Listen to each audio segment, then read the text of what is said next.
सभी विद्यार्थियों का स्वागत है। आज हम आपके तृतीय प्रश्न पत्र में जनजातियों का आर्थिक आधार पर विभाजन शुरू करेंगे। Classification on economic basic of tribes. आर्थिक आधार पर भारत की जो जनजातियां हैं उनसे संबंधित जो अध्ययन किया है वो डॉक्टर D.N. मजुमदार द्वारा किया गया था और उनके द्वारा अपने अध्ययन के उपरांत आर्थिक आधार पर अर्थात आर्थिक व्यवस्था के आधार पर वर्गीकरण प्रस्तुत किया गया है और इनके वर्गीकरण को अत्यधिक व्यवहारिक और स्पष्ट माना जाता है। तो इसमें आप देख रहे होंगे कि आर्थिक व्यवस्था के आधार पर जो भारत की जनजातियों से संबंधित डॉक्टर D.N. मजुमदार द्वारा दिया गया जो वर्गीकरण है अधिक व्यवहारिक और स्पष्ट है। उन्होंने अपनी पुस्तक भारत की प्रजातियां तथा संस्कृति races and culture of India में भारत की जनजातियों को आर्थिक आधार पर 4 भागों में विभाजित किया है। अब इनके जो 4 भाग हैं वो पहला है शिकार करने और खाद्य पदार्थों का संग्रह करने वाली जनजातियां।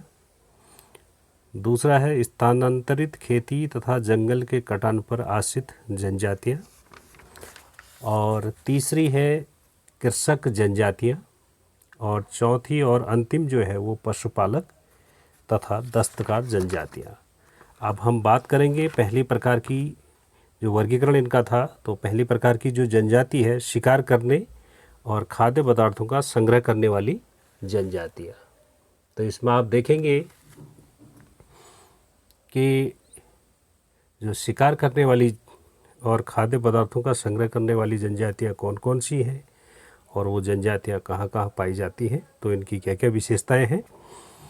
ये सबसे सरल स्तर वाली जनजातियां हैं जिनकी प्रौद्योगिकी आज भी बहुत अविकसित है। इस वर्ग की जनजातियों के अधिकांश लोग छोटे जीव जंतु का शिकार करके मछलियां पकड़कर अथवा वन संपदा से प्राप्त होने वाली आय के द्वारा अपनी उदरपूर्ति करती है। अब इसमें उत्तराखंड की जैसे राजी जनजाति है जिनको हम बनरौत भी कहते हैं, बिहार की खरिया है, चेरू, कोरबा, उड़ीसा की जुआंग, दक्षिण भारत की चेंचू और पनियन और मध्य प्रदेश की कोरवा और बिरहुर जनजातियाँ इसके अंतर्गत आती हैं। और दूसरे प्रकार की जो जनजाति है वो स्थानांतरित खेती तथा जंगल के कटान पर आश्रित जनजातियाँ जिसको हम शिफ्टिंग कल्टीवेशन बोलते हैं। और फॉरेस्ट कटिंग जो जनजातियाँ हैं वो दूसरे प्रकार की जनजातियों में मजुमदार ने इनका वर्गीकरण किया था। ऐसी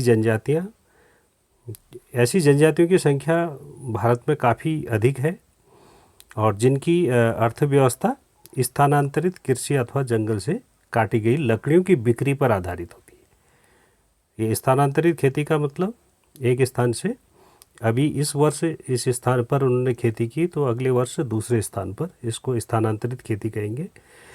और जंगल से काटी गई लकड़ियों की बिक्री के आधार पर वो अपनी आजीविका चलाती हैं। और इसमें जनजातियां जो हैं वो है कोरवा, असुर, हड़िया, बैगा, कमार, साबरा आदि प्रमुख जनजातियां हैं। अब नेक्स्ट हम बात करेंगे कृषक जनजातियां। तो कृषक जनजातियों में डॉक्टर मजुमदार ने 1950 के दशक में जब अपना अध्ययन किया था, भारत की जनजातियों का आर्थिक वर्गीकरण प्रस्तुत किया था, तो उस समय भारत में जो स्थायी करने वाली जनजातियों की संख्या काफ़ी कम थी।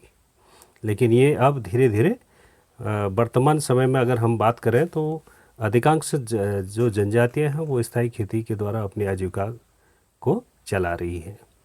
और नगरों के समीपवर्ती क्षेत्रों में रहने वाली जनजातियां कृषि की नई तकनीकों का भी उपयोग कर रही हैं और उन्नत बीजों का भी उपयोग कर रही हैं। इसी कारण इस वर्ग की जनजातियों को हम आज कृषक जनजातियों के नाम से संबोधित करते हैं। ये तीसरे प्रकार की जो जनजाति थी उसको उन्होंने कृषक जनजाति के रूप में वर्गीकृत किया। जो अंतिम है पशुपालक तथा दस्तकार जनजातियाँ। मजूमदार के द्वारा किए गए वर्गीकरण में आर्थिक विभाजन के आधार पर पशुपालक जनजातियाँ भी दो तरह की होती है। एक वे जिनका मुख्य व्यवसाय पशुपालन करना है तथा दूध से उत्पादित विभिन्न वस्तुओं के द्वारा आय प्राप्त करना है।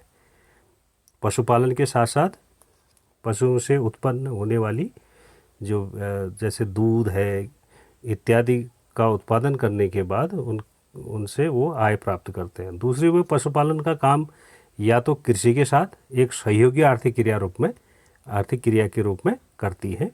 पशुपालन और कृषि साथ साथ चलता है तथा या इसको हम ये भी कह सकते हैं पशुपालन के साथ मछली पालन जैसे कार्य भी करती है।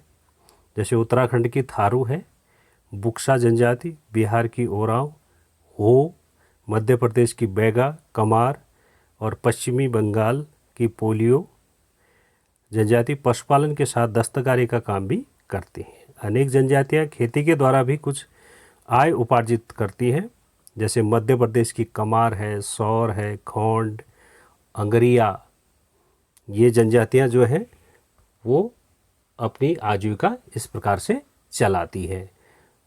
तो इस प्रकार से जो जनजातियों का आर्थिक व्यवस्था के आधार पर वर्गीकरण प्रस्तुत किया था डॉक्टर D.N. मजूमदार ने, तो उससे स्पष्ट होता है कि जो जनजातियों का आर्थिक विभाजन है, तो वर्तमान में यदि हम देखें कि जनजातियों की आजीविका का आधार कोई एक व्यवसाय नहीं है।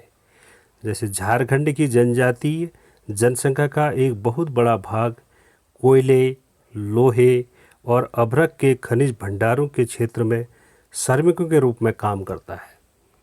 तो इसी प्रकार से अनेक जनजातियां अपनी आजीविका के लिए किसी एक पर्टिकुलर व्यवसाय को नहीं करते हैं, उसके साथ साथ उसके सहायक व्यवसाय को भी करके अपनी आजीविका चला रही है। अधिकांश क्षेत्रों में नगर के समीपवर्ती जो जनजाति स्थानों पर रहने वाली जनजातियां हैं वह घरेलू सेवाओं, सामान्य श्रम तथा छोटे व्यापार के द्वारा भी आजीविका उपार्जित करने लगे हैं। स्थायी कृषि और औद्योगिक क्षेत्रों में बढ़ता हुआ सहभाग उनके आर्थिक विकास को स्पष्ट करता है।